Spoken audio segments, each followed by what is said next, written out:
Chief Data Officer est en contrat à durée déterminée et c'est une excellente nouvelle. Voici pour commencer la semaine un sujet bien polémique. Et si le bon Chief Data Officer était celui qui préparait son départ et son inutilité? Non, non, ne zappez pas, laissez-moi vous expliquer mon raisonnement. Pour cela, remontons aux années 50, lorsque la nouvelle technologie de l'époque s'appelle la machine à écrire. Les bureaux ne sont pas encore équipés et très peu d'employés savent taper à la machine. On crée dans les entreprises des pools de secrétariat, de dactylographes plutôt, en particulier dans les banques.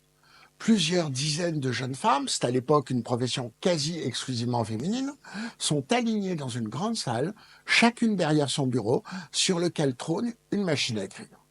Les différents bureaux, dans les étages, écrivent leurs courriers à la main, les font parvenir au pool de dactylo, une d'entre elles tape le courrier et le renvoie à son rédacteur.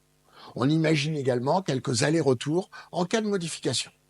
Le service de frappe du courrier est centralisé autour d'une technologie, la machine à écrire. Chaque pool de secrétariat a ses contremaîtres et son patron.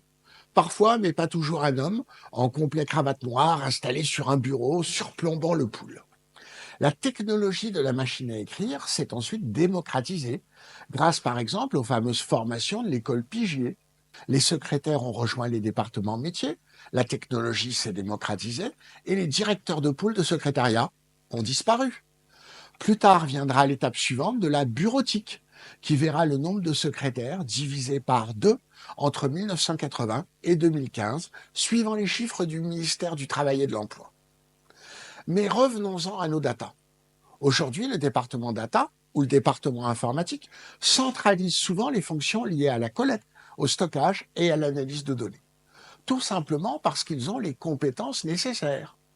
Mais est-ce l'objectif? Pas forcément. D'ailleurs, de nombreuses analyses de données apparaissent dans les départements métiers. Et l'architecture data mesh, qui se déploie depuis environ 5 ans, va dans le même sens, celui d'une prise en charge par les métiers de leurs propres analyses et manipulations de données. D'ailleurs, les nouvelles générations ont étudié sur les bancs des écoles des outils tels que Tableau ou Power BI, mais également la manipulation de données avec DBT et même parfois des bases de programmation en Python.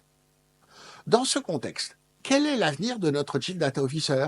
Est-il en CDI ou ne devrait-il pas lui-même se positionner comme un intérimaire? Quel est son objectif? Se maintenir en poste et crier le plus fort possible que les datas passeront toujours par lui ou par elle?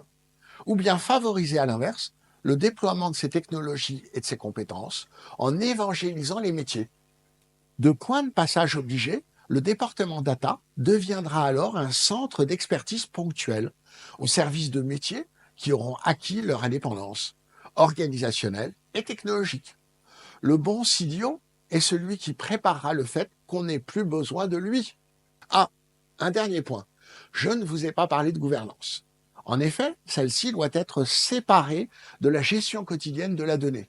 Le responsable de la gouvernance des données restera indépendant, peut être rattaché à un département audit, afin de s'assurer que les métiers, autonomisés, respecteront le cadre de gouvernance, les bonnes pratiques et les réglementations.